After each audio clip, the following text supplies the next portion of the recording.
Autoridades, señoras, señores,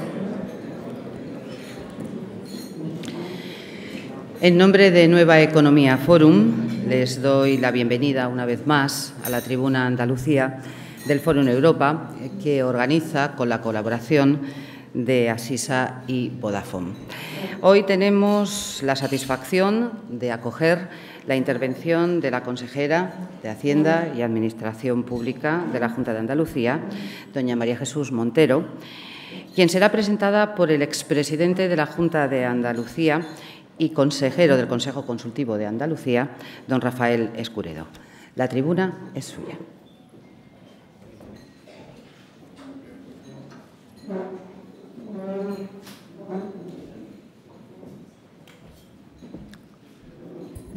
Buenos días, amigas y amigos. Me creí que iba a haber un poquillo más de discurso, me han trincado directamente.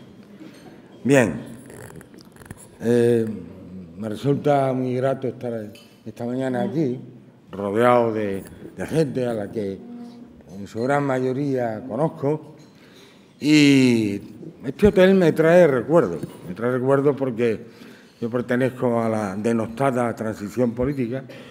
Y entonces resulta que hace más de 40 años veníamos aquí a este hotel y veníamos a negociar, a pactar, llegábamos a acuerdos aquí. Claro, era un hotel que no estaba remodelado. Aquí había un artista, un amigo mío, que se llamaba Pepe, que murió, era el que llevaba la sala del comedor. Y era un artista, luego hablaré de otros artistas, ¿no? Pero antes voy a hablar de este, ¿no? Y Pepe llevaba 40 años llevando la sala y yo le dije un día, Pepe, ya está muerto el pobre, ¿no? Pero tú, como cuando vienes, tú que no sabes idioma, cuando vienen aquí los ingleses, los extranjeros, ¿tú cómo sales del lío? Dice, yo entro en el comedor con los guiris y le digo, ustedes, o in the window, o donde ustedes se quieran sentar. Es un artista con arte, con gracia. Ahora hay otros artistas. Pero bueno, me llamó María Jesús y cuando ella me llama, pues lo dejo todo, es la verdad.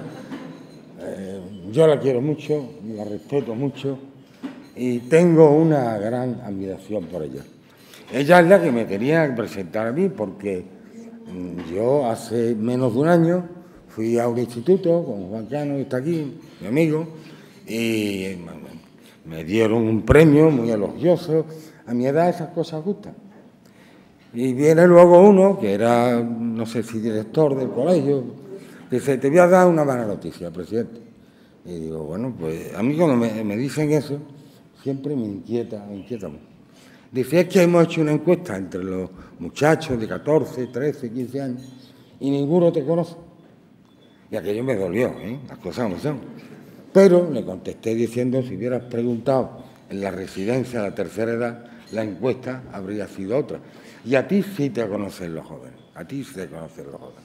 Pero bueno, yo vengo a hablar de María Jesús un rato y luego, a mi edad, me puedo permitir ser impertinente, más vale que no me llamen, porque yo ya pues digo lo que me sale del cuerpo. Y eso tiene su riesgo, porque cada uno es libre y yo también.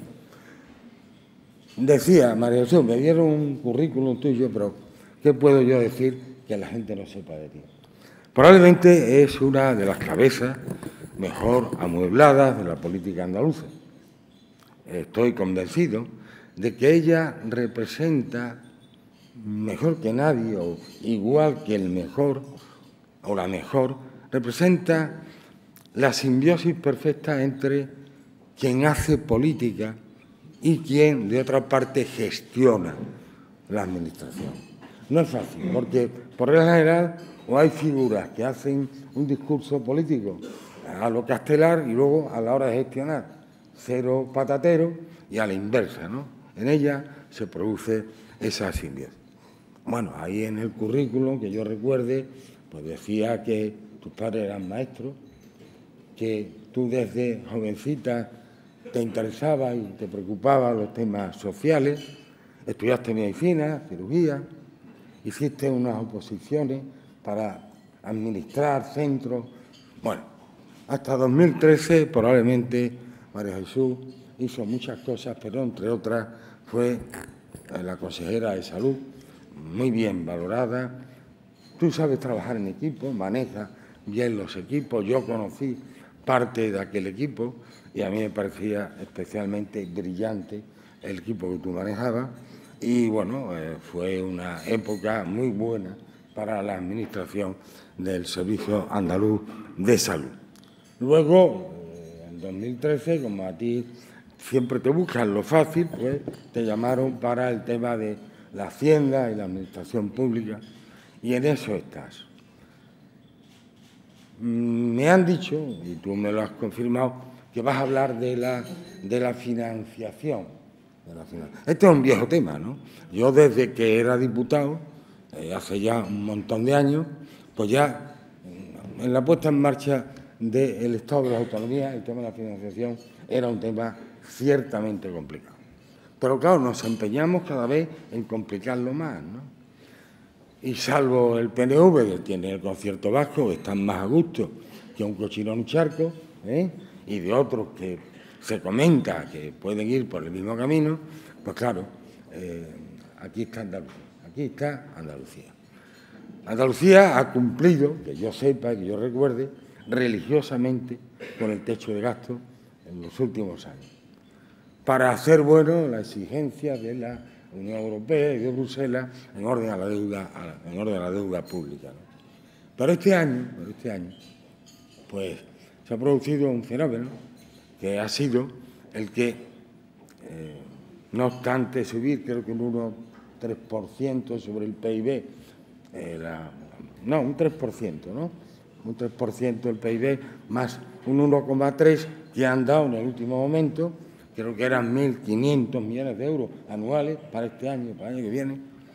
Sin embargo, por las razones que tú luego explicarás, nosotros nos hemos manifestado en contra, junto con otras comunidades españolas, con la abstención, eso sí, de Extremadura, porque en Extremadura, como hicieron una declaración de fe y de amor rápido al nuevo Partido Socialista de Pedro Sánchez de izquierda, pues claro, pues no le han reñido. Si eso hubiera sido, si tú te hubieras tenido Andalucía, yo no sé lo que hubiera pasado, no, pero me temo que no se hubiera quedado la cosa así cortita, ¿no? Hubiera habido bronca.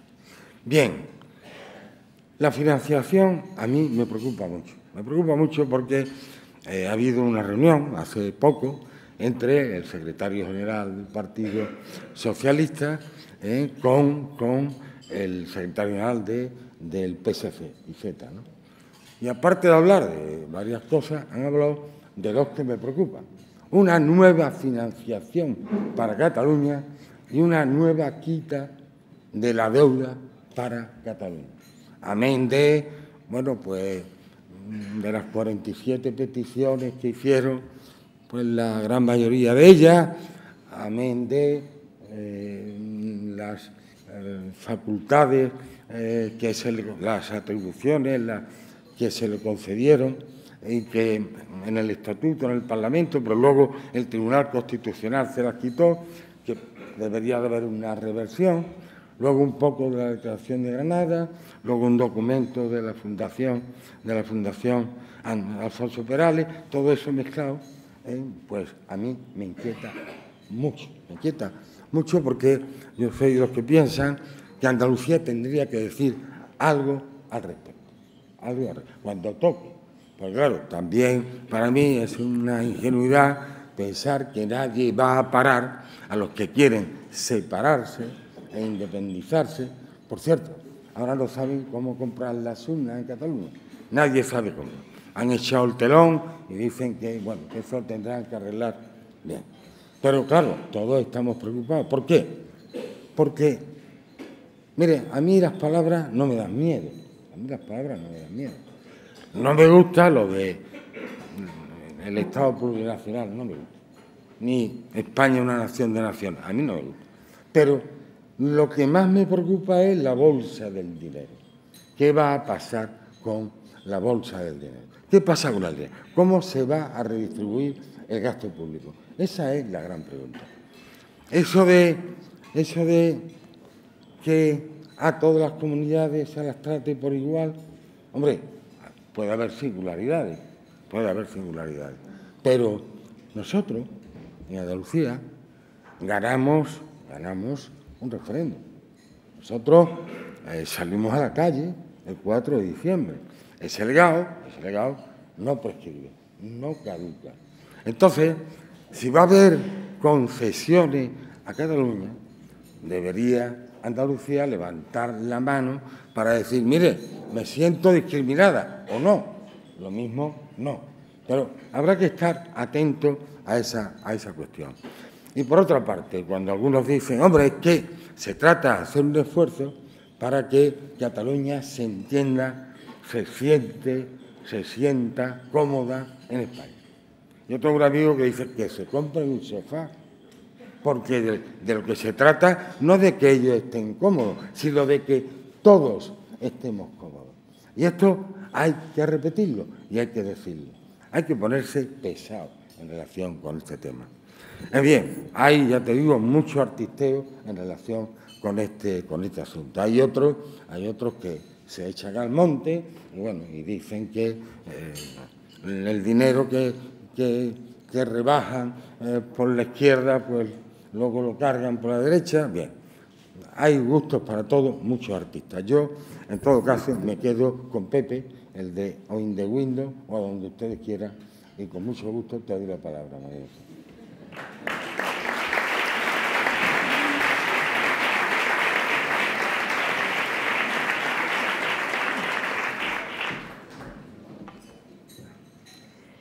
Muy buenos días a todos y a todas. Imaginarán que para mí es un privilegio, una vez más, participar en este Fórum Europa, un foro que creo que todos conocen, que entrelaza, gracias a las distintas sedes que tiene repartidas por toda Andalucía y por el país, el análisis político, el análisis económico, el análisis social, que creo que del que ha dado gala, como no, Rafael, y que es necesario, yo diría más imprescindible que nunca, en un momento político complicado, convulso, en donde tenemos que reflexionar mucho, pararnos mucho y, sobre todo, intentar tender el puente, tender manos para llegar a acuerdos. En una sociedad líquida, que decía Bauman, no deja de ser esto, una oportunidad de diálogo, de alguna manera, de ser capaces entre todos de establecer paradigmas, criterios que nos permitan una organización conjunta. Yo quería agradeceros a todos los que nos acompañáis hoy, como siempre, que una parte de la mañana la dediquéis a un tema que a priori puede parecer que no es cotidiano a la vida de esta comunidad autónoma, como es la financiación autonómica, pero que verán que es tan trascendental y tan complejo como hablar de cómo realmente hacemos ejecutiva, operativa, real, las competencias que constitucionalmente tiene Andalucía, y sé que es un tema que no es de fácil aproximación, pero intentaré a lo largo de esta conferencia desgranar algunos de los elementos clave que nos permitan formar criterio propio, pero sobre todo formar criterio conjunto. Y antes de entrar en el fondo de la cuestión, me tienen que permitir que agradezca, no sin cierto rubor, las palabras de mi querido Rafael, unas palabras que ha dedicado como introducción, pero que son inmerecidas, yo diría que exageradas, y que corresponden, como él decía, al cariño y a la admiración que mutuamente nos profesamos. Creo, además, a pesar de lo que él cuenta del desconocimiento que en las escuelas puede haber sobre su figura, que Andalucía no le agradecerá lo suficiente el legado que aún hoy disfrutamos y que con el paso del tiempo, Rafael, tengo que decirte que no hace sino engrandecerse, cobra especial relevancia y especial fuerza. En estos tiempos en los que él mismo decía, vivimos, yo lo hablaría como los mayores desafíos territoriales de la historia reciente, no tenemos que perder de vista las luchas y, por tanto, también las consecuciones de un pueblo que se reivindicó, liderado por Rafael, por ti, y que por ello pudo acceder al autogobierno pleno de manera leal, respetando las leyes, respetando la Constitución y ganando el respeto y la admiración fuera y dentro de nuestra tierra. Un ejemplo de cómo un gobierno conquista por sí solo la capacidad de no ser más, pero tampoco de no ser menos. Hoy más que nunca, hoy cada día, debemos no perder de vista que esto que Andalucía logró por méritos propios, el ser protagonista, en la construcción del nuevo Estado democrático, Estado social, Estado de Derecho, que descentralizó las competencias autonómicas en el marco de la totalidad de España y que consagró la igualdad entre todos los españoles. Sinceramente pienso que esa es la gran aportación que hizo Andalucía a la arquitectura constitucional y que, por tanto, no podemos olvidarlo, sino que tenemos que recuperar ese espíritu, esas enseñas, porque esa amenaza del desequilibrio vuelve, como entonces, a acecharnos con fortaleza, a acecharnos de una manera a veces civilina, pero de otra manera también a veces de forma descarada. Sin ningún tipo de fisura, la autonomía a lo largo de estas 3 décadas se ha demostrado útil para los ciudadanos. Yo diría que más que útil, se ha demostrado trascendental a pesar de los envites de los sectores más centralistas que lo cuestionaron entonces, lo siguen cuestionando ahora este principio constitucional. Y ha sido el desarrollo del Estado autonómico el que ha permitido, sin ninguna duda, la consolidación del estado del bienestar bajo el principio de igualdad y también de solidaridad. La educación pública para todos, la sanidad universal no solo suponen la garantía de una sociedad que no deja en la cuneta a los más desfavorecidos, sino que han contribuido de forma determinante a la cohesión social y al progreso económico de España. Pero creo firmemente que la crisis económica ha sido la coartada de la que se han valido quienes no creyeron ni creen en el Estado de las autonomías para ir a la línea de flotación de esta arquitectura que tanto costó construir. Las autonomías somos para algunos, les sonará, despilfarradoras, insensatas, malgastadoras o culpables de todo. Y bajo esta nada inocente premisa se ha legislado con el único objetivo de castigarnos, sabedores de que con ello se consigue desprestigiar en un primer momento y adelgazar después los servicios públicos fundamentales. Y en esta tesitura nos encontramos ahora, además con quienes propugnan resolver el problema territorial con la vuelta a un Estado autonómico asimétrico, una cantinela que yo creo nos suena a todo, porque ya vimos venir lo que significaba en aquel 4 de diciembre, hace ya, en esta fecha, 40 años.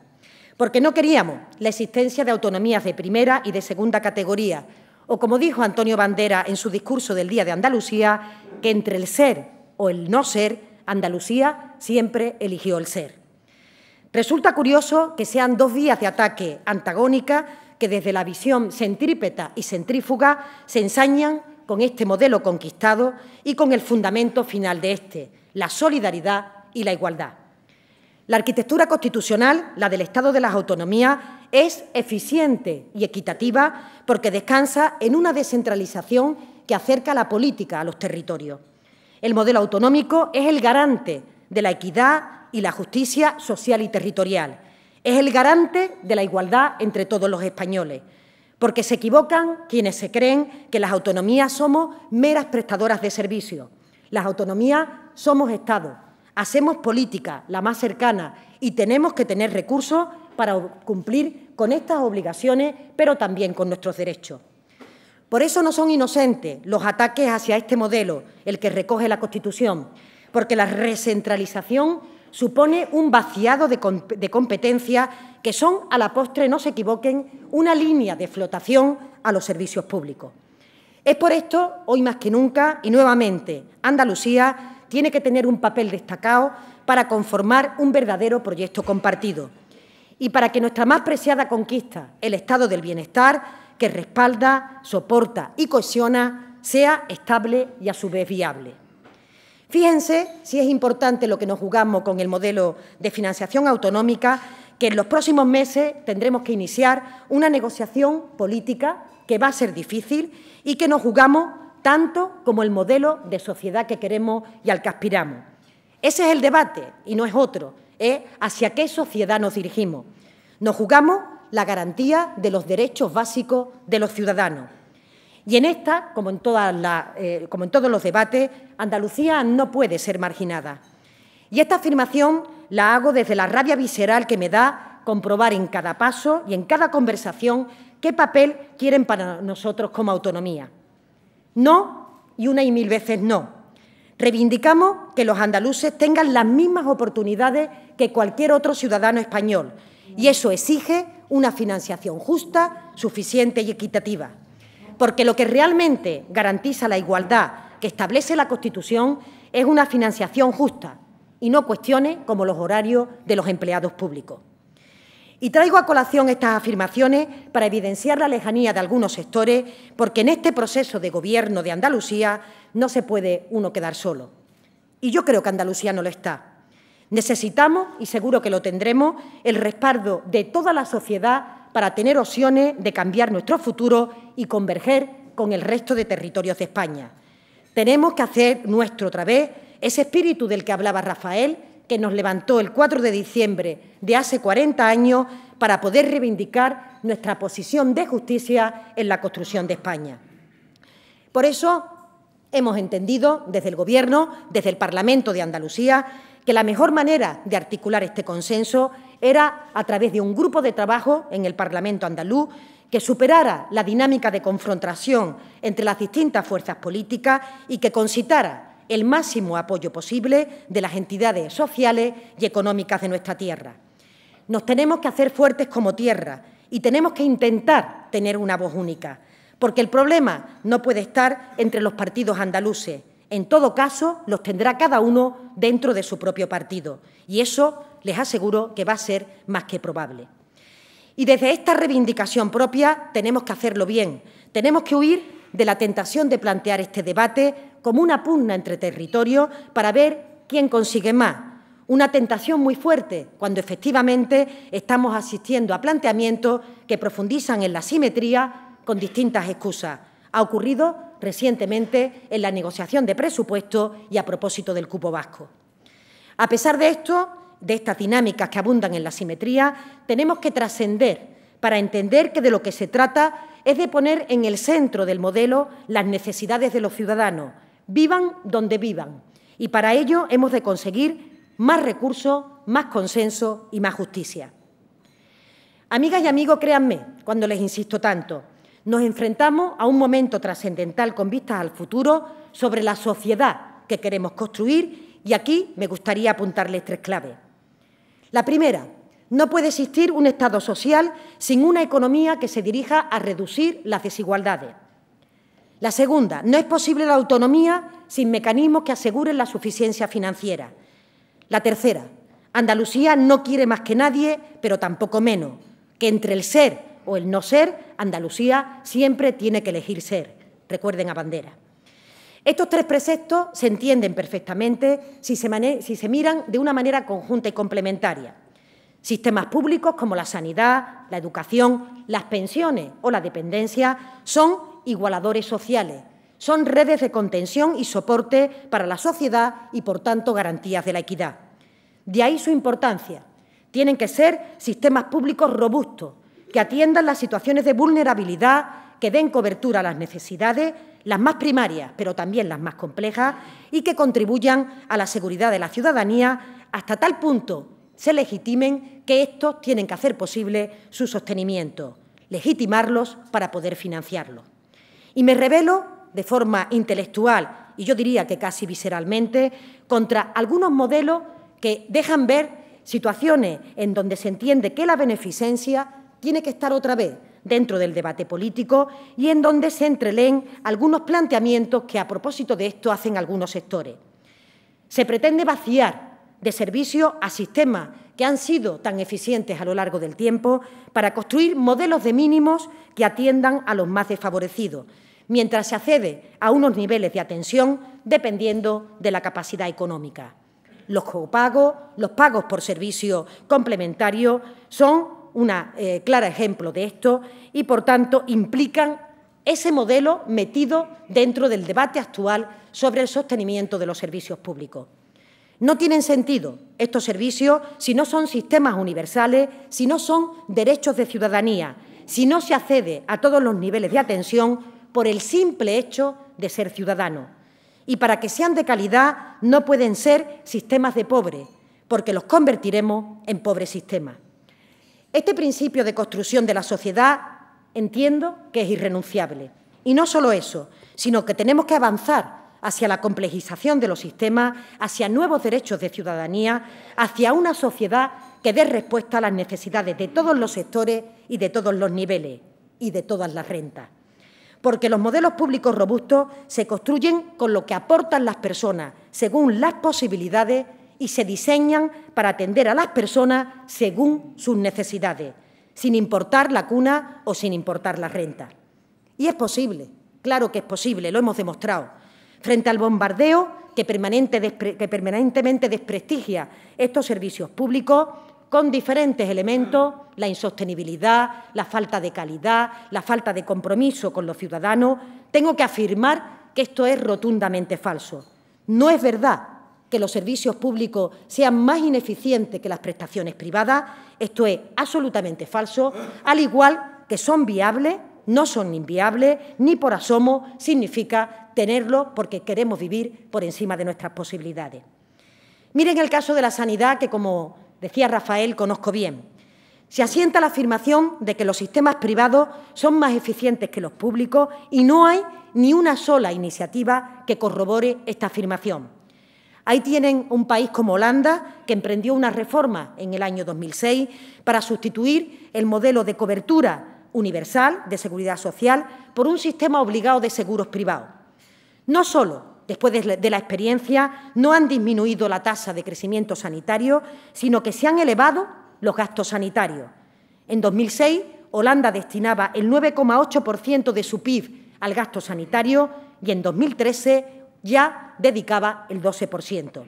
Pero el paradigma más representativo es Estados Unidos, cuyo gasto sanitario de gestión administrativo supera el 7%. En un país como España o como Andalucía, esta cifra no alcanza en gastos de gestión ni siquiera el 2%. Por eso les afirmaba que se empeñan en desprestigiar a los servicios públicos para contribuir a su desmontaje y, por tanto, abrir oportunidades de negocio, cuando hoy tienen más sentido que nunca. Si no existieran, habría que inventarlo. Son la única garantía que tiene la sociedad para caminar de forma justa, pero, sobre todo, son un legado que le debemos a la gente más joven, a aquellos que se están enfrentando hoy y todavía en el futuro más inmediato a un sistema laboral precario. Y quizá estos servicios públicos robustos y universales son el colchón social que va a contribuir a su bienestar. Les debemos a nuestros jóvenes un estado del bienestar fuerte para que al menos tengan una red a sus pies ante este futuro que yo diría que al menos es de vértigo. Y miren, es fácil al final de lo que estamos hablando, no es más que de consensuar qué estado de bienestar queremos, a qué aspiramos y qué posibilidades tenemos para financiarlo, al margen de quién tiene que ser o no la Administración competente. No es más este ejercicio que hacemos que un pacto social que ha de recoger los mecanismos que permitan financiar el estado del bienestar de manera sostenible para el futuro, fijando metas viables, factibles en ingresos y en gastos públicos y que no dependan del ciclo económico. Otros países ya han venido demostrando que es posible mantener sin excesivos problemas un porcentaje del gasto social sobre el PIB muy superior al de España. La pregunta es, ¿por qué entonces siempre tenemos tanto complejo para abordar este debate?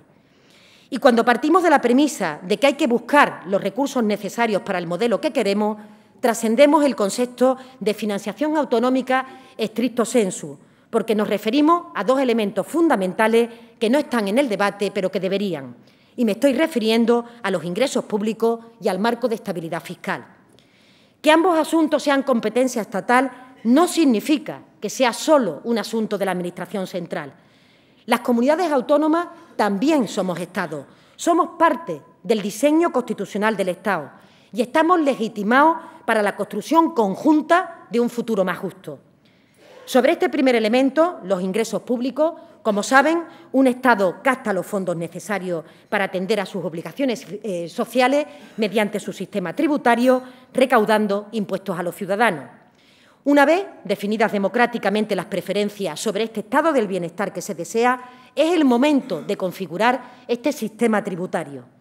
Yo creo que tiene lógica este planteamiento, pero verán, esto no es lo que se hace en España, donde no solo se renuncia a la pedagogía sobre los impuestos, sino que se evita explicar un principio tan sencillo como que se aporta según la capacidad y se recibe según la necesidad.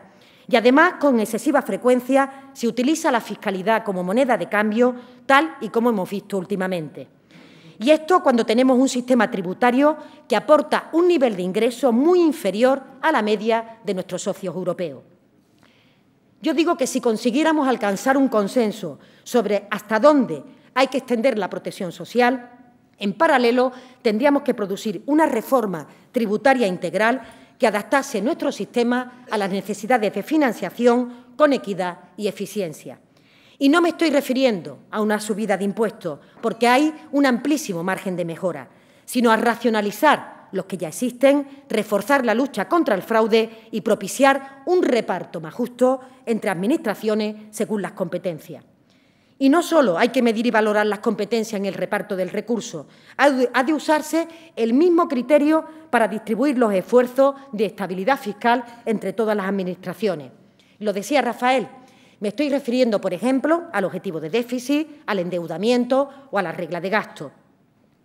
No pierdan de vista la regla de gasto, si me permiten el apunte, nos dará que hablar en las próximas fechas, porque o la modificamos o será la que lastre la convergencia deseada entre las regiones y, fundamentalmente, entre las regiones del sur. Y ya me la han oído más de una vez. El Gobierno de España ha optado por una línea dura, iniciando una deriva recentralizadora para la que se han valido sin miramiento de la política presupuestaria y financiera que sitúa a las comunidades autónomas, con independencia de que cumplamos o no nuestro objetivo de déficit, en una situación de práctica dependencia del Estado. La mayor expresión de esta política es la configuración del Consejo de Política Fiscal y Financiera, que desentona en este modelo territorial armónico y que ignora la encomienda de gestión con la que nació. No permite la actual estructura un diálogo franco y, por tanto, consenso entre Gobierno y comunidades autónomas, y urge una modificación de este organismo colegiado que pierde su esencia si la voz de la autonomía se orilla, se margina sin contemplaciones. Una sola comunidad autónoma, al lado del voto del Gobierno, inclina la balanza de las decisiones del Consejo de Política Fiscal. Y es que en los últimos años las administraciones territoriales han tenido que realizar los mayores ajustes de gastos a los que se han sometido en las últimas décadas y que obligaban por la fuerte caída de ingresos. Pero también se han visto obligadas a recortar porque el reparto del déficit no ha sido lo justo que tendría que haber sido. Me han oído referirme a ello como criterios desequilibrados y opacos que seguimos sin conocer a pesar de haber interpelado al ministro de forma insistente. Y coincidirán conmigo en que las administraciones autonómicas tienen una responsabilidad que va mucho más allá de dar cumplimiento a este principio de estabilidad. Y creo que podemos decir esto desde Andalucía porque hemos cumplido y lo hemos hecho con toda la capacidad de intentar no fallarle a la lealtad institucional, pero tampoco fallarle a los ciudadanos. Nuestra responsabilidad ha ido más allá porque teníamos que hacer un uso prudente pero efectivo de esta política fiscal, en aras de mejorar el bienestar de la población, en momentos de crisis más necesario que nunca. Y claro que defendemos la corresponsabilidad fiscal, pero la aplicación actual de esa asimetría fiscal entre comunidades, con ese reparto vertical que no ha sido justo, de pronto ha producido un desmantelamiento de los sistemas de protección mediante la asfixia de los objetivos de déficit. Cada día nos alejamos de esos objetivos que queremos perseguir en corresponsabilidad fiscal, perpetuando diferencias entre comunidades autónomas. Y esto está dando importantes desequilibrios a los que ahora me referiré. Algunos podrían plantear que para evitar esta situación se le encomendó una mayor autonomía fiscal a las comunidades, pero en realidad esta mayor autonomía ha sido muy desigual, porque la diferencia en la capacidad tributaria de los individuos y, por tanto, de los territorios son enormes. Les voy a dar un ejemplo. La capacidad tributaria por habitante de la Comunidad de Madrid es un 80% superior a la de Andalucía. Esto se traduce en que para obtener los mismos recursos que otras comunidades autónomas necesitamos hacer un esfuerzo fiscal considerablemente mayor, sin contar con que esta autonomía se ha solido ejercer a la baja, dando lugar a una espiral de dumping fiscal. Y claro que creemos en la autonomía fiscal, pero hablemos de ella cuando realmente tengamos suficiencia de recursos para la cobertura de los servicios fundamentales. Desgraciadamente, no estamos ni por asomo ni a las puertas de esto. Que no haya que utilizar esa capacidad fiscal añadida para poder financiar la sanidad, la educación o la dependencia, quizás sí para otras competencias que no son tan garantes de la igualdad del conjunto de los ciudadanos. Y no les extraña que cuando hablamos de esto todas las comunidades autónomas se quejen del modelo de financiación. Les puede parecer contradictorio que todos los territorios, sin ninguna excepción, cada vez que hablamos de financiación autonómica dicen «a mí también, no me llega el dinero, me falta el dinero, necesito un volumen de recursos importante o simplemente el modelo de financiación me trata mal». Y yo les digo que esto no es contradictorio, porque es verdad que para la totalidad de las comunidades autónomas la bolsa de recursos que tenemos que repartir, que compartir, es realmente insuficiente. Y por eso, para poder trasladar un debate en donde efectivamente podamos tener una capacidad de encuentro, una capacidad de alguna manera de diálogo, tenemos que ser capaces de poner en valor aquello que necesita el estado del bienestar para intentar atraer esos recursos. Yo les voy a dar algún dato que les puede resultar curioso, en alguna ocasión lo he comentado, porque hay diferentes análisis que ponen de manifiesto que las comunidades autónomas con el actual sistema reciben una horquilla de entre 16.000 y 25.000 millones de euros menos que la que necesitan realmente para financiar el estado del bienestar, para lo que gastan en servicios públicos esenciales.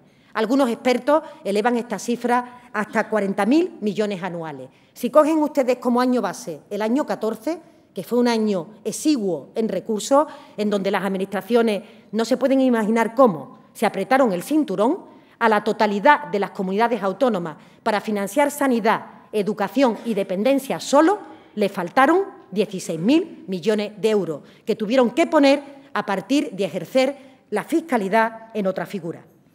Sin este requisito de partida, de conocer que la bolsa de recursos a repartir se tiene que ampliar, sin una mejora de esos ingresos que al menos cubra las necesidades de servicios básicos, la reforma del sistema se va a limitar a un reparto de un pastel que es pequeño y que no garantiza la financiación de los servicios. Y podrán adivinar que lo que va a hacer es conducir a enfrentamiento entre territorios una vez más.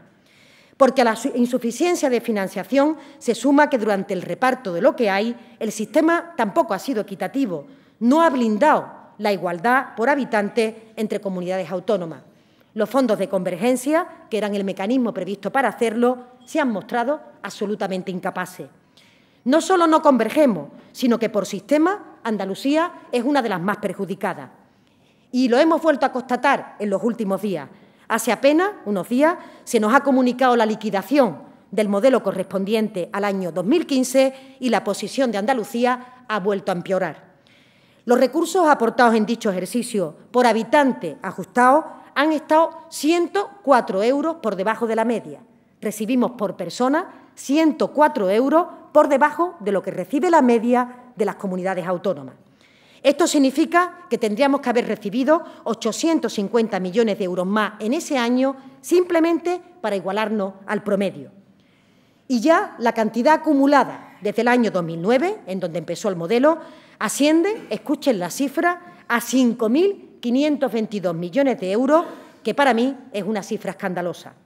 Como también lo es el que la comunidad mejor financiada, no voy a decir el nombre, luego en el debate si quieren se lo digo, haya obtenido 791 euros más por habitante que Andalucía en el año 2015, lo que convendrán conmigo no tiene absolutamente ninguna justificación. Y me reitero porque me parece fundamental. De todo esto lo que se traduce es que el futuro sistema de financiación tiene que colocar como elemento central del debate el concepto de equidad. Debe respetar requisitos mínimos de consistencia interna y tiene que garantizar de manera efectiva el deber de cooperación, colaboración y lealtad entre administraciones. Todos coincidimos con este diagnóstico y en la necesidad de la reforma del modelo, pero no ha sido hasta el mes de enero, en la conferencia de presidentes, cuando se acordó impulsar la reforma de un modelo caducado en el año 2013. Para ello, se ha constituido una comisión de expertos que espero que puedan hacer una propuesta técnica antes del día 10 de agosto. Después se iniciará la complicada negociación política. Pero la posición del Gobierno de Andalucía es firme, es fuerte y está formada en base a sólidos argumentos técnicos y también académicos. Estamos bien preparados para hacer una defensa inteligente de los intereses de Andalucía y también tenemos que contar con el conjunto de la sociedad para que garantice sus servicios públicos fundamentales, porque no olvidemos que se trata de un debate sobre el futuro del estado del bienestar, no un debate de luchas interterritoriales, aunque también. Y les esbozo nuestra posición en una simple síntesis de cómo consideramos que tiene que ser este modelo de financiación. Desde nuestro punto de vista hay que construirlo sobre 5 pilares. El primero, la suficiencia financiera. Esto es, recursos suficientes para financiar los servicios públicos y para financiar nuestras competencias. El segundo, corresponsabilidad y autonomía fiscal. Pero, una vez superada la suficiencia financiera, si no, se convertirá en una trampa para las regiones con menos renta. El tercero, equidad. Un país, una comunidad política de ciudadanos, solo tiene sentido si hay igualdad en el acceso a los servicios. Eso, para mí, es construir país, con independencia de donde vivamos cada uno y, por tanto, hablando de equidad y no de solidaridad. Porque la solidaridad apela a los buenos sentimientos de los ricos para con los pobres. La equidad implica darle a cada comunidad lo que le corresponde según las necesidades de gasto. No es un inocente que utilicemos un vocablo o el otro indistintamente. El cuarto, sostenibilidad. El estado del bienestar o es sostenible o simplemente no será. Y el quinto, lealtad institucional para que, entre todos, podamos construir un Estado español. Pero además quiero dejar claro que el llamado principio, entre comillas, de ordinalidad, el que hace que las comunidades autónomas se ordenen, se clasifiquen en términos de financiación por cápita, respetando el ranking en cuanto a capacidad fiscal, es decir, que la que más aporta figure la primera a la hora de recibir financiación, tengo que decir que en ningún caso puede calificarse como un principio, porque se encuentra ausente de cualquier texto legal o de cualquier reglamento posterior. Se trata más bien de un planteamiento político sujeto a potentes críticas y que, desde luego, desde Andalucía se la hacemos. Estos son los 5 principios en los que creemos que tiene que basarse este modelo. Y sin ánimo de cansarle, solo le voy a desarrollar un poco algunos de los aspectos que genuinamente queremos aportar a este debate. Porque decía que lo primero es alcanzar una sostenibilidad financiera de los gastos que se asocian al estado del bienestar. ¿Qué sociedad queremos y cómo podemos financiarla? Y doy un paso más. ¿Cómo podemos protegerla ante posibles recesiones? Y esto no ha sucedido, sobre todo porque ha habido una inflexible aplicación de criterios de estabilidad fiscal y esto llevaría una normativa que tenemos que reformar y que propicie una senda mucho más llevadera, no para cada administración, sino para cada competencia.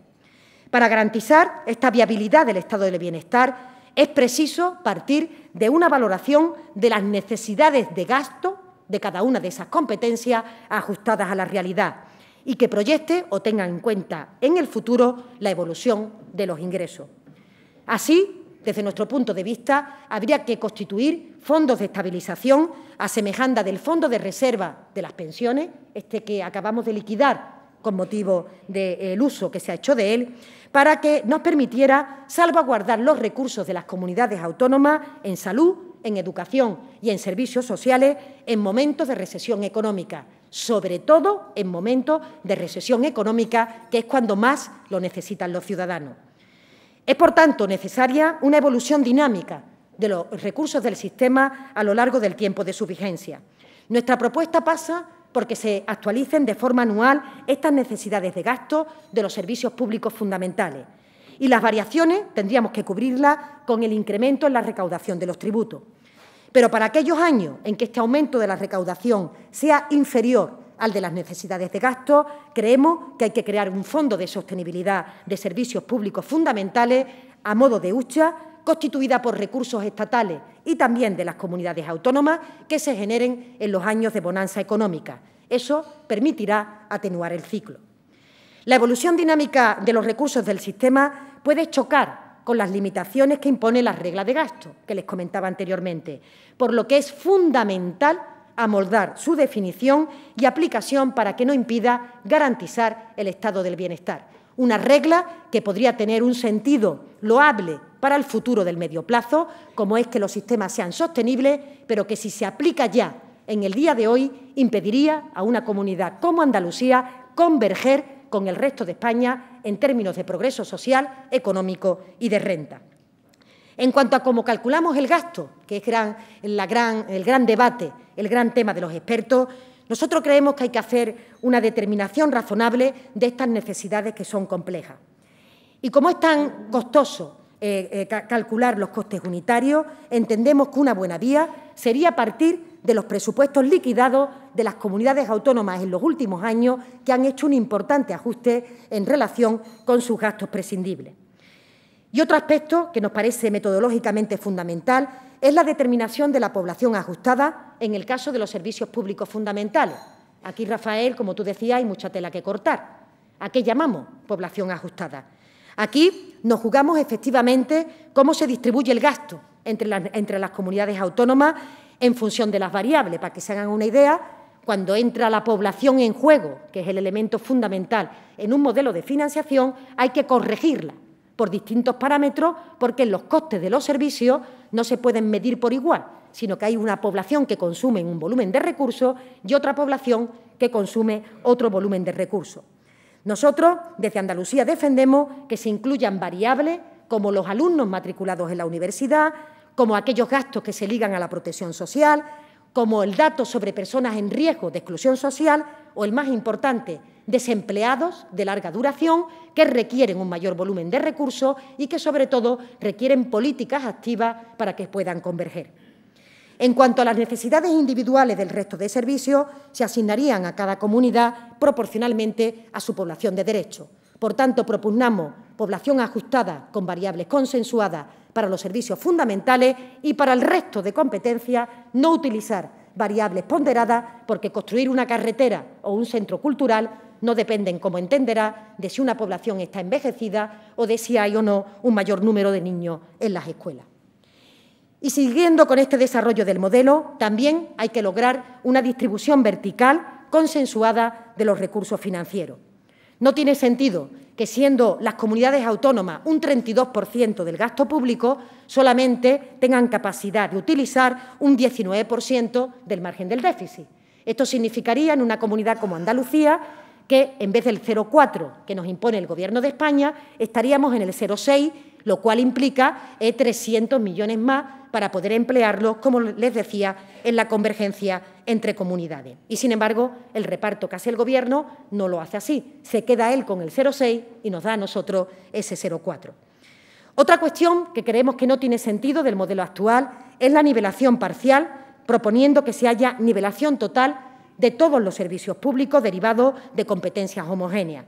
De lo contrario, lo que está ocurriendo en comunidades como la nuestra, y muchos empresarios que hay en la sala a menudo me lo dicen, es que se pueden descuidar gastos no considerados como fundamentales en cultura, en empresa, en regulación económica, en inversión pública, que puede deteriorar de forma considerable en el medio plazo la calidad de vida de los ciudadanos y, por supuesto, los intereses económicos de cada uno de los territorios. También tendremos que prever la regulación de forma expresa de las compensaciones de los efectos de las normas que regula el Gobierno de España. Y el último punto que les quería indicar, el punto de partida para la aplicación de este modelo no puede ser desde el statu quo, porque este precepto desmonta el propio concepto de convergencia. Podríamos estar de acuerdo, eso sí, con un régimen transitorio que permitiera adaptarse a aquellas comunidades que, si se aplicara el modelo de forma inicial, perderían recursos frente a los que tienen actualmente. Pero seguir partiendo de que todos tenemos que estar en la posición de salida en como nos encontramos anteriormente, 791 euros, recuerden, de diferencia por habitante, posibilitaría o procuraría que esa convergencia no se produciría en el futuro. O reducimos la brecha o, si mantenemos la posición a modo de parrilla de salida, cuando lleguemos a la meta seguiremos teniendo esa misma posición de diferencia. Además, creo que otro de los elementos que va a contemplar el modelo obligatoriamente es un proceso de armonización fiscal en aquellos impuestos que se han convertido en herramientas de competencia fiscal. Saben que me estoy refiriendo al impuesto de sucesiones, en donde tenemos realmente que ponernos de acuerdo a propósito de cómo hay que configurarlo y, fundamentalmente, que no haya unas diferencias insalvables entre territorios, porque eso obliga a las comunidades con menos renta a hacer uso de ese tipo de figura y, sin embargo, las comunidades con mayor renta por habitante lo que hacen son modos de paraísos fiscales que provocan diferencias entre las diferentes comunidades. Esa determinación de la cesta de impuestos, por tanto, no puede estar vinculada a la capacidad tributaria de cada territorio, sino que tiene que garantizar la igualdad de acceso a los servicios públicos con independencia de donde vivamos. Hay muchas formas de cómo podríamos hacer esto. Hay algunas que iremos hablando a lo largo de las próximas semanas y de los próximos meses, pero evidentemente tendrán que cumplir con el principio de equidad, pero también con el principio de suficiencia. Y también tendremos que desactivar los mecanismos extraordinarios que se pusieron en marcha con motivo de la crisis, fundamentalmente el FLA y los fondos de proveedores, porque tenemos que recuperar nuestro margen de autonomía y también de corresponsabilidad. Habrá que hacerlo en un proceso de transición con las convenientes compensaciones financieras y con también el apoyo de las propias entidades financieras. Amigas y amigos, estas son las bases a diseño grueso de la propuesta que hacemos desde Andalucía.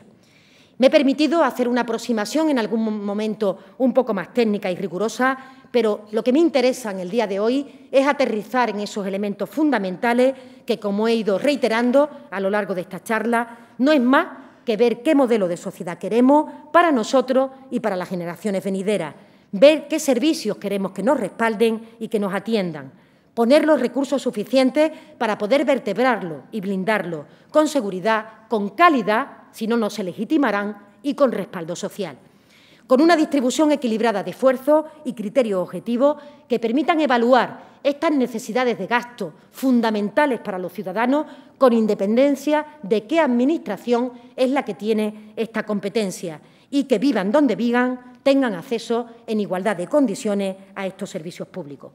Estamos esperando estas conclusiones del comité de expertos, aunque auguramos que va a haber una negociación política dura, nada fácil, y espero que podamos tener una posición única desde Andalucía, respaldada, Mario, por las fuerzas políticas y las fuerzas sociales que espero que nos den esa fuerza para negociar un modelo justo, un modelo equitativo, un modelo que garantice nuestro futuro.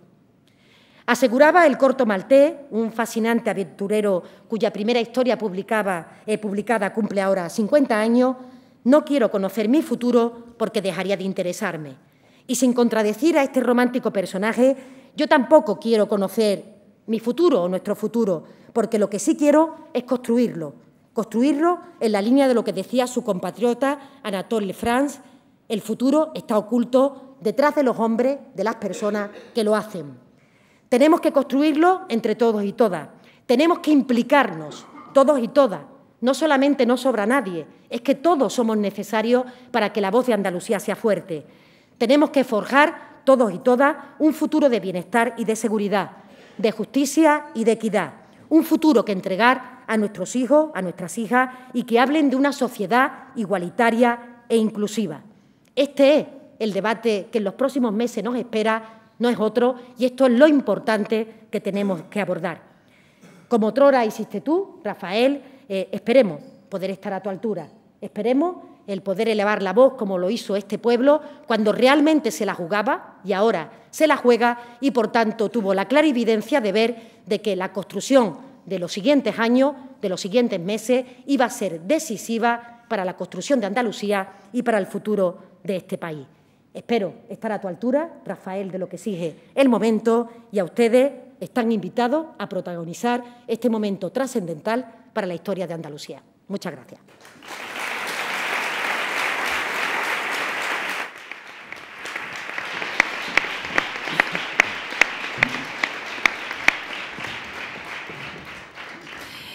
Gracias, consejera.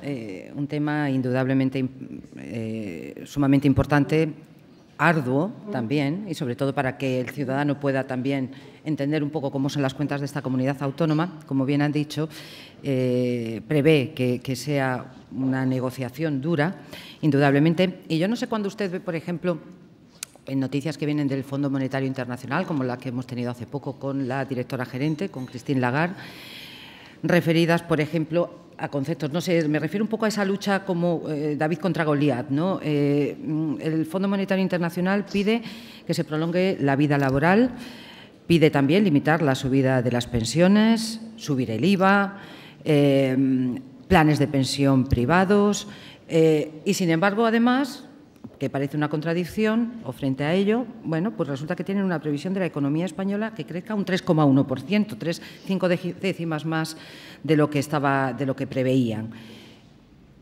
¿Esto es un contrasentido? ¿No es un contrasentido? ¿Esto qué significa para una comunidad autónoma a la hora de hacer estas reivindicaciones que usted nos ha explicado en el Consejo de Política Fiscal y Financiera? Un poquito que nos describa ese escenario, por favor. Sí, yo creo que efectivamente, ¿no? Como tú comentabas, algunas veces aparecen estímulos que son realmente contradictorios con lo que el ciclo económico va planteando, y cuando el Fondo Monetario Internacional, creo que fue en el día de ayer, volvió a instar a la congelación de las pensiones, a que no suban en la actualización del IPC. Tampoco es que dijera, es que dijo que las pensiones solamente suban al 0,25, se mantengan congeladas, por tanto, y que aunque el coste de la vida se incremente, la capacidad adquisitiva de las personas mayores no acompañe, o sea, se empobrezcan. Lo que está diciendo el Fondo Monetario Internacional es que se empobrezcan. Incluso a pesar de que muchos de los criterios económicos plantean en este momento que haya una mayor capacidad de consumo por parte de los ciudadanos para estimular la economía. Es decir, que incluso en términos económicos sería una medida desajustada. Miren, yo evidentemente esto no lo puedo compartir, pero quiero advertir de un grave peligro que en algunas ocasiones intento trasladarlo con contundencia porque me preocupa y mucho, y creo que a personas de la sala también. O los gobiernos europeos o la política europea es capaz de acompasar las necesidades de los ciudadanos a criterios económicos que pueden tener un sentido, pero que están pensando en un medio plazo, o definitivamente habrá un descrédito de la democracia y habrá un descrédito de la cosa política, de la cosa pública. No puede entender la gente que si es verdad que la economía va tan bien, como usted preguntaba, ¿por qué entonces tenemos que seguir apretándonos el cinturón? ¿O por qué no podemos nosotros beneficiarnos, nosotros los ciudadanos, beneficiarnos de algo que hemos logrado sacar a flote entre todos los ciudadanos? Aquí hay un divorcio, y lo digo así, entre efectivamente lo que impulsa Europa, las medidas económicas que vienen de Europa y el sentir de los ciudadanos. Y o rompemos ese divorcio o lo que se van a romper son las instituciones democráticas y se va a romper la propia legitimidad política. Esa es mi opinión. Acompaño a lo anterior, por ejemplo, en manifestaciones como la del señor Montoro, precisamente en un foro, señalando lo de las zanahorias. Estas situaciones generan una cierta inquietud a la hora de ir a negociar. Parece como que las cartas no estuvieran todas sobre la mesa. Yo creo que todavía se está arrepintiendo de la frase, de las zanahorias, ¿no? Porque, claro, es muy expresiva de que uno pone la zanahoria para que alguien vaya detrás, ¿verdad? Claro, yo creo que todavía está diciendo en qué mala hora se me ocurrió lo de la zanahoria. Efectivamente, es que pone de manifiesto lo que está ocurriendo, y lo que está ocurriendo es que se acaba de negociar, parece que con Ciudadanos, una reforma fiscal que le va a dejar de recaudar al Gobierno de España 2.000 millones de euros y que, por supuesto, tiene una repercusión en las comunidades autónomas. Nosotros nos alimentamos del IVA y del IRPF, básicamente, en la parte correspondiente de nuestros tramos autonómicos, pero también en la parte correspondiente del resto de España, y las inversiones de los presupuestos generales del Estado vienen a las comunidades autónomas.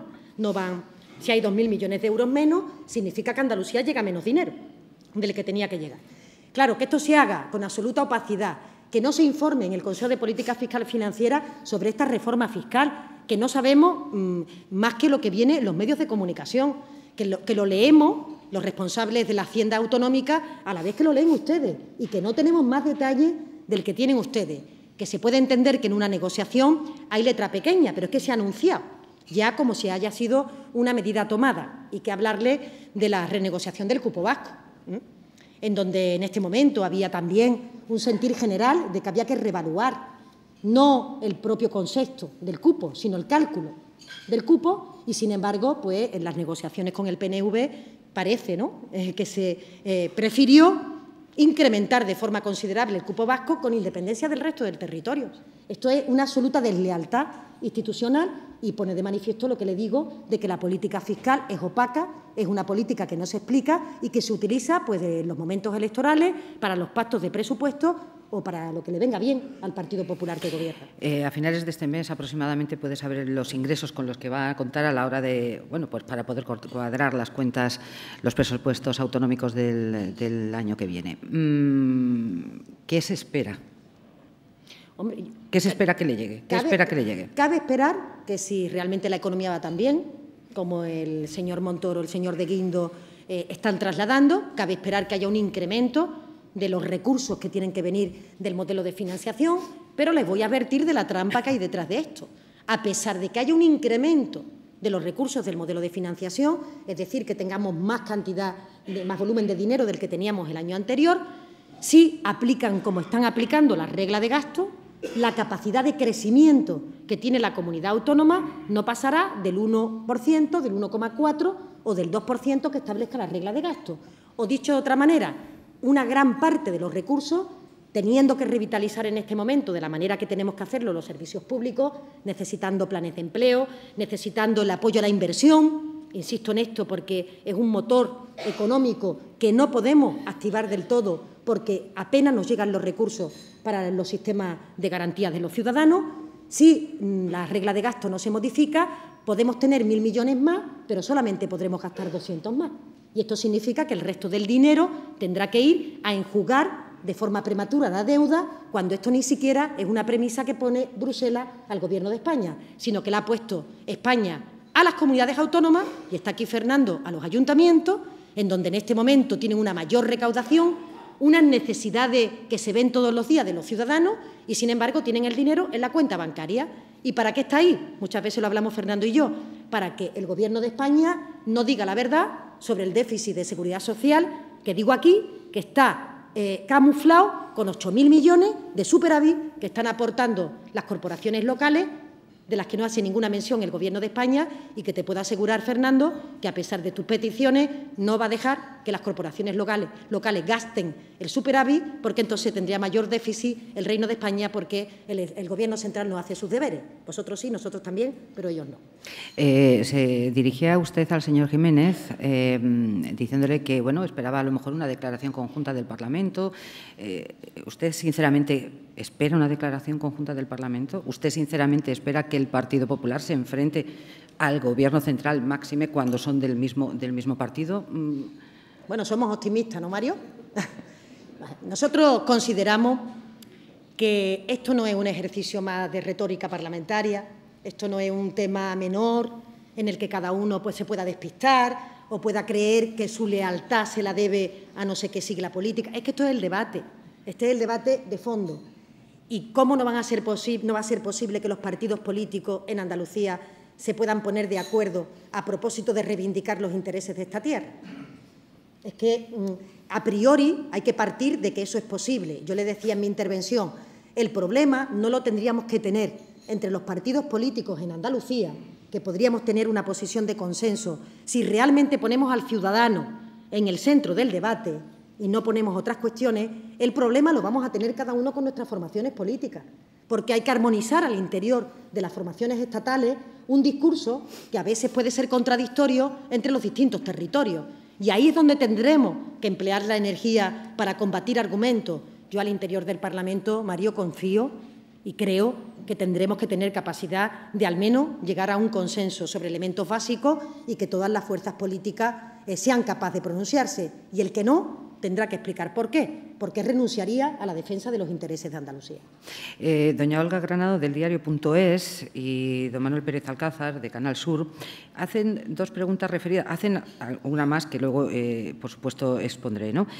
Pero preguntan ambos sobre la cuestión de quita de deuda, etcétera, etcétera. En el caso de doña Olga Granados, pregunta o dice que el señor Escuredo ha echado en falta que Andalucía diga algo sobre la propuesta de quitar la deuda para Cataluña. Le pregunta qué piensa usted, si lo comparte. En el caso de don Manuel Pérez Alcázar, dice que la Comunidad Valenciana reclama una quita de deuda de 20.000 millones. ¿Pedirá a Andalucía una quita? En caso de pedirla, ¿sobre qué cantidad?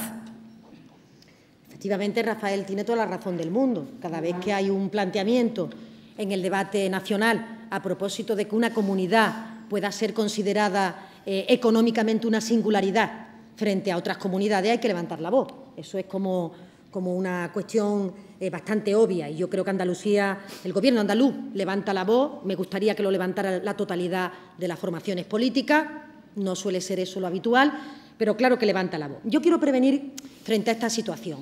He querido expresarlo a lo largo de mi intervención. Hay que pensar en los recursos en el corto plazo, mañana, cómo abrimos nuestros hospitales o nuestros colegios. Hay que hablar de los recursos en el medio plazo, estaríamos hablando de la evolución de la deuda, hay que hablar de los esfuerzos en ambas situaciones, por eso hablamos del reparto vertical. Podemos hablar de la deuda y podemos hablar de la situación para algunas comunidades que han estado infrafinanciadas a lo largo del modelo. Valencia es una de ellas, Andalucía es una de ellas, porque la deuda no es fruto de una ineficiencia, no es fruto de que algunos no han sabido gestionar adecuadamente sus recursos o no han podido, es fruto de que han recibido menos recursos del sistema. Entonces, primera cuestión, la posición del Gobierno de Andalucía es sí, siempre y cuando hayan sido comunidades infrafinanciadas, por tanto, que su deuda derive de una insuficiencia de recursos objetivamente medidos. Segunda posición, no nos vayamos a distraer con el debate de la deuda, porque eso es un debate que puede tener la tentación el Gobierno de España de atenderlo alternativamente o sustitutivamente del modelo de financiación autonómica. O dicho de otra manera, es un debate complementario, pero nunca sustitutivo.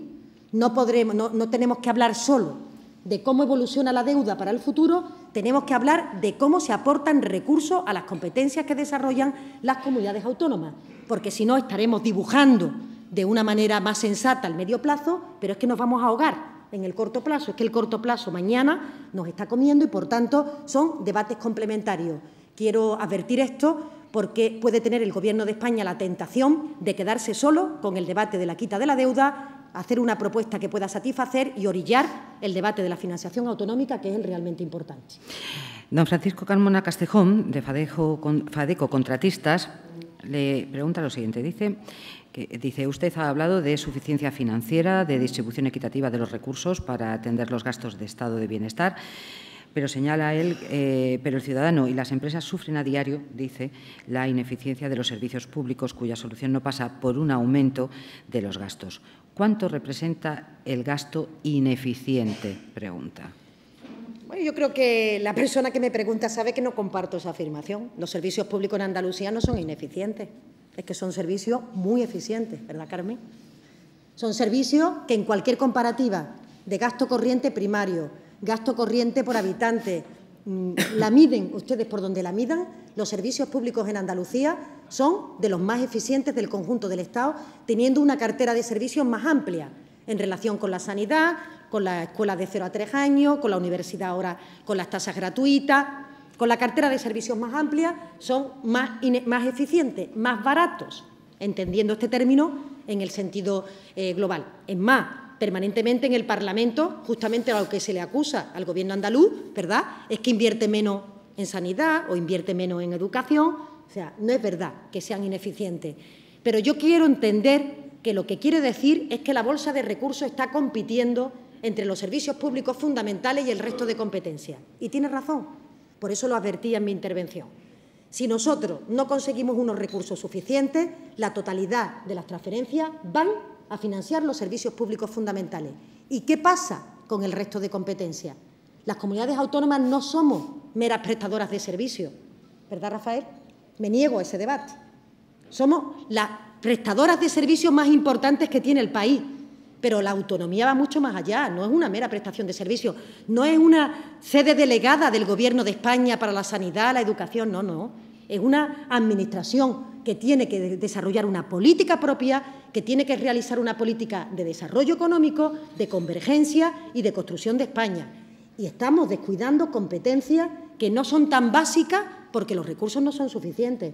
Y comparto que hay que derivar recursos ahí, pero no vienen de la mano de quitárselo a sanidad, a educación o a política social, vienen de la mano de que la comunidad esté bien financiada. Por eso el sector empresarial es tan importante, que se sume a la reivindicación de un modelo de financiación justo.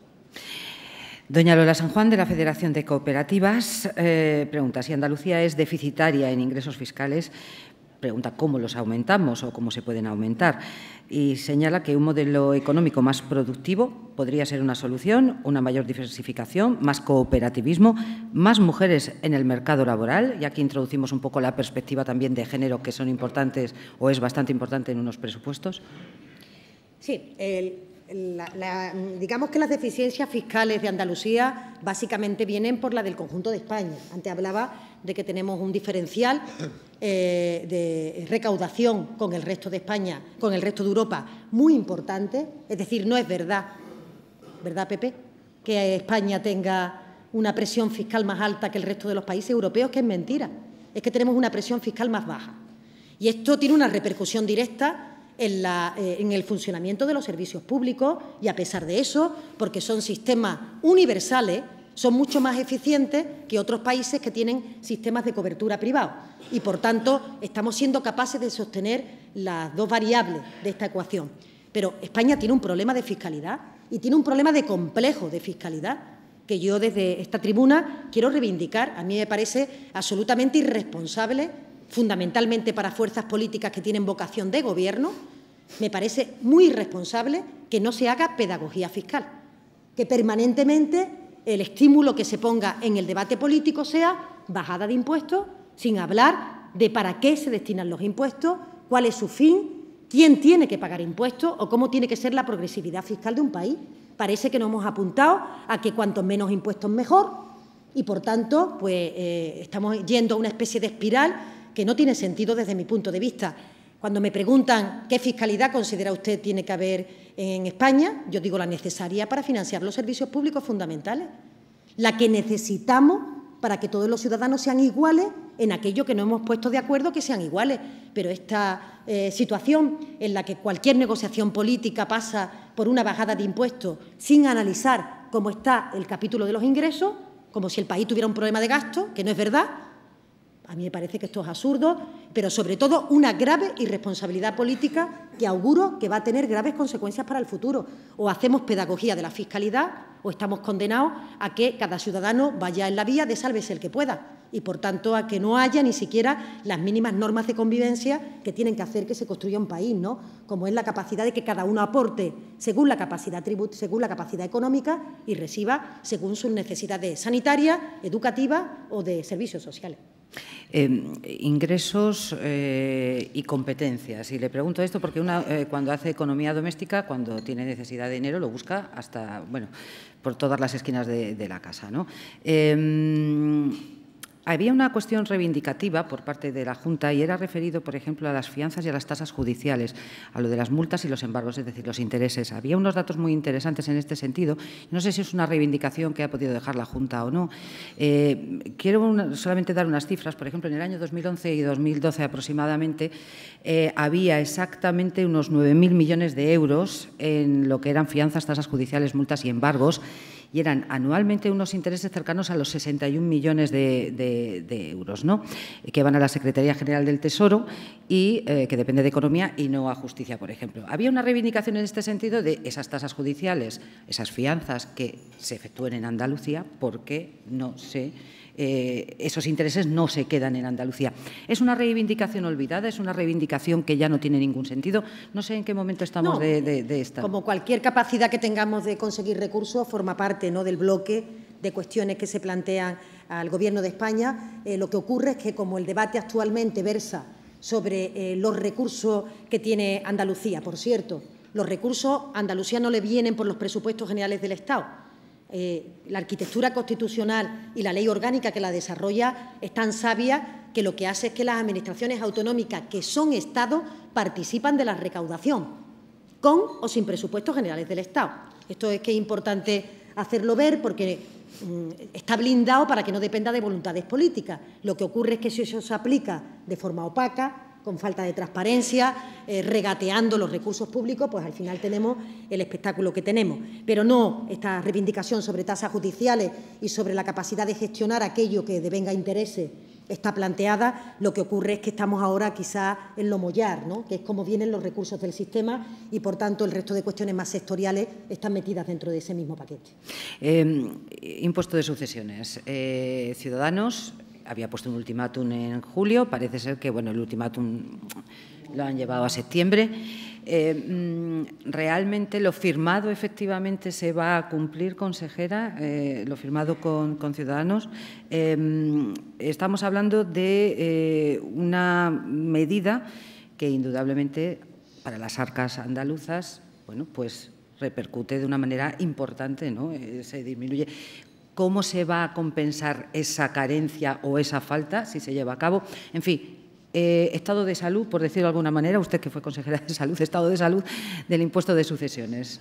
Bueno, yo creo que, antes lo decía, el impuesto de sucesiones ha puesto en el debate político el tema de la fiscalidad de una manera, yo diría que poco adecuada para poder conducirnos realmente en por qué los ciudadanos tienen que contribuir con sus impuestos.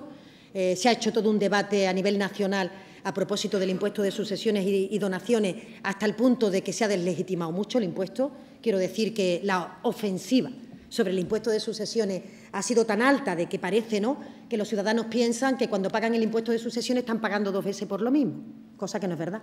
El impuesto de sucesiones está gravando un tipo a una persona, a un contribuyente y a un tipo de bien, cosa que no gravaba cuando alguien ha contribuido con él a través del impuesto de la renta, ¿no? Esa confusión que existe en el impuesto de sucesiones, hemos asistido a un espectáculo en el que los consejeros autonómicos nos hemos esmerado en trasladar el porqué del impuesto y el señor Montoro no ha hablado del impuesto.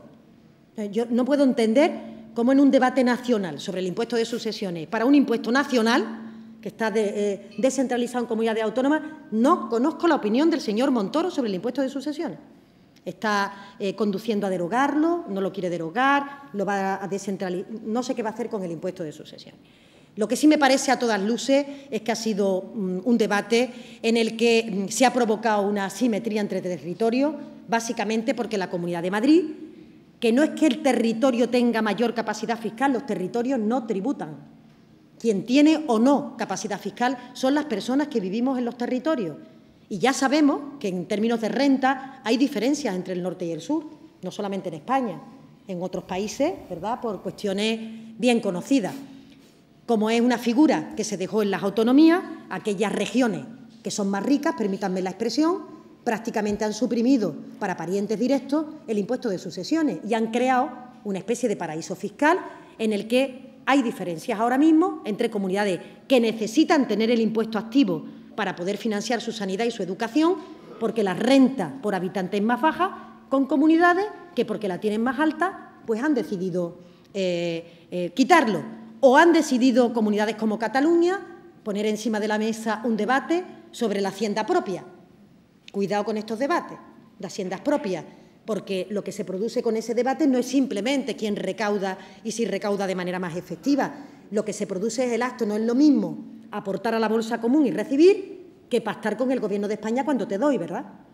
Si las comunidades con mayor nivel de renta están en una deriva de bajar impuestos, de no querer aportar a la bolsa común, pues entenderán ustedes que tenemos un problema muy grave en este país, que no se le está haciendo frente de manera correcta desde mi punto de vista, sino que se está negociando a trozos, cupo vasco por un lado, haciendas locales por otro, capacidad o no de que haya autonomía fiscal por otro, y esto va a ser al final pues una especie de Frankenstein fiscal en donde ¿quién va a quedar perjudicado? Pues evidentemente los ciudadanos con menos renta, y donde viven los ciudadanos con menos renta, que básicamente es en los lugares que ustedes conocen fundamentalmente del sur.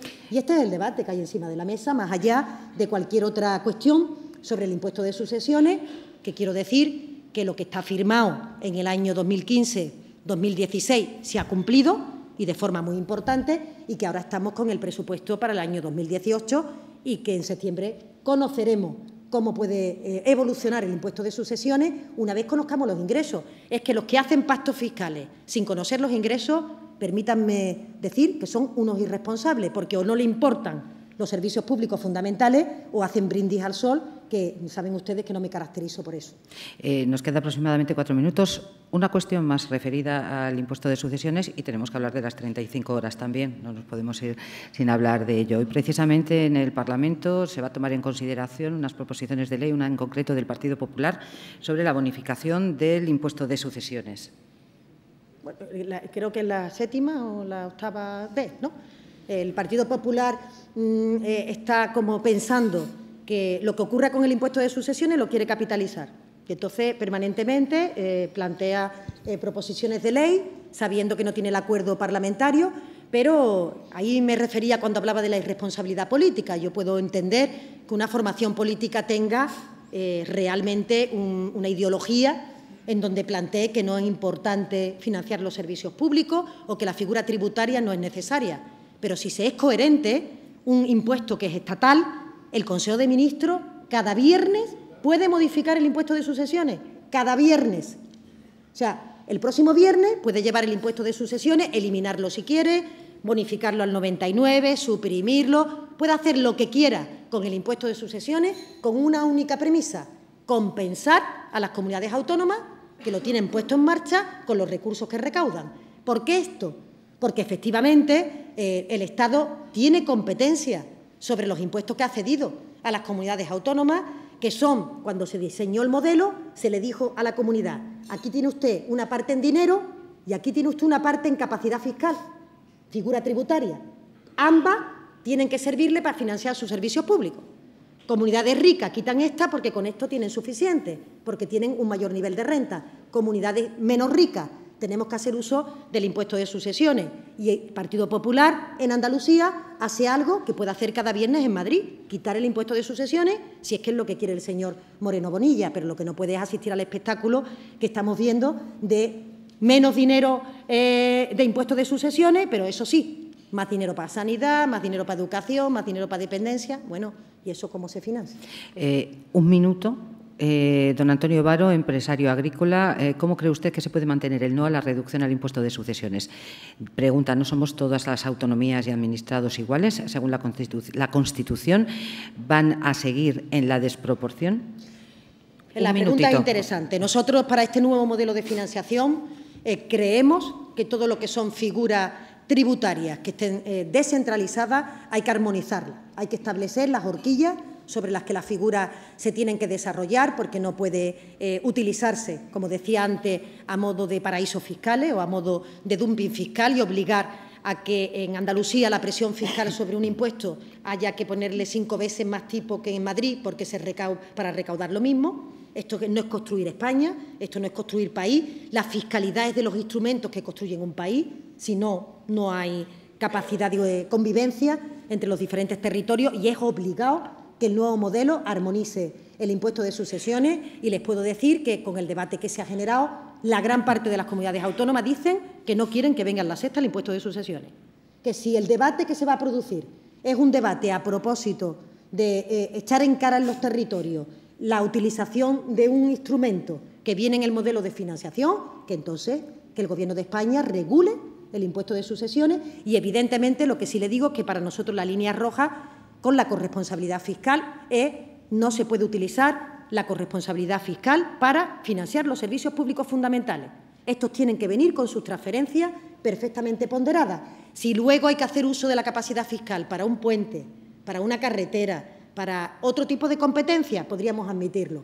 Pero para los servicios públicos fundamentales no puede haber diferencia entre los distintos territorios y, por tanto, sí a la corresponsabilidad fiscal, pero con suficiencia de recursos. Así que se tocará. 3 minutos, consejera, y no nos podemos pasar. Vamos a ver, vuelvo a doña Olga Granado, del diario.es, a don Manuel Pérez Alcázar, de Canal Sur. Pregunta la señora Granado: hablaban de que las 35 horas generarían 7.000 nuevos empleos públicos. Tras 7 meses de la medida, ¿cuántos se han creado realmente y exclusivamente por esta medida? Pregunta. Y el señor Pérez Alcázar, que pregunta si habrá despidos en caso de que el Gobierno pida la suspensión de las 35 horas. Se han generado en torno a unos 5.000 puestos de trabajo y ahora, al inicio del curso escolar, la previsión era generar otros 2.400 puestos de trabajo de profesores, porque la aplicación de las 35 horas en la educación pública era reducir la jornada lectiva del personal docente, que pasaba de 19 a 18 horas. Y, por tanto, esa es la hoja de ruta que tiene definida el Gobierno de Andalucía, y lo que pedimos en este momento es que no haya petición de suspensión cautelar, porque saben que el Gobierno de España ha manifestado en un mar de confusiones al que asistimos en los últimos días, con declaraciones del señor de Guindo que poco menos que llama flojo a los funcionarios y a los andaluces, o a los funcionarios andaluces, no sé en qué parte le pesaba más el tópico de que este grupo de trabajadores de Andalucía eran flojos, y por otra parte porque parece que va a haber consenso en que se incorpore en esos presupuestos una progresiva implantación de estas 35 horas. No tendría sentido que para un trimestre, que es lo que queda después del verano, se obligara a la comunidad autónoma a desmontar la totalidad de lo que ha hecho con 35 horas para ponerlo en marcha en el mes de enero. Tengan en cuenta que solo adecuar plantilla y planilla nos cuesta más de 3 meses.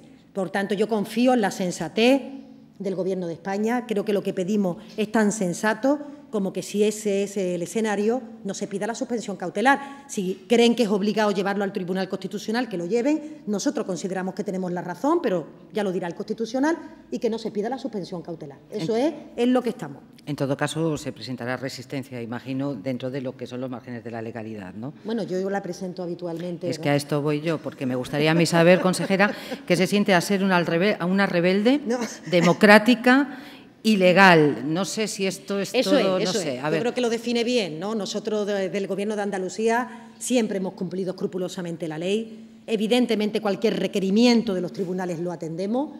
Nosotros tenemos muy claro que el límite en la reivindicación está en el planteamiento legal, lo cual, si me permite, nos ayuda a elevar la voz con más fuerza, porque cumplimos, reivindicamos, porque cumplimos, somos capaces de trasladar lo que no es de justicia, y en este tema yo creo que tiene que primar el sentido común. Es que no tiene sentido común que pidan la suspensión cautelar, que es optativa del Gobierno de España, no es obligada, la puede pedir o no, si realmente está pensando aplicar la jornada de 35 horas a partir del mes de enero.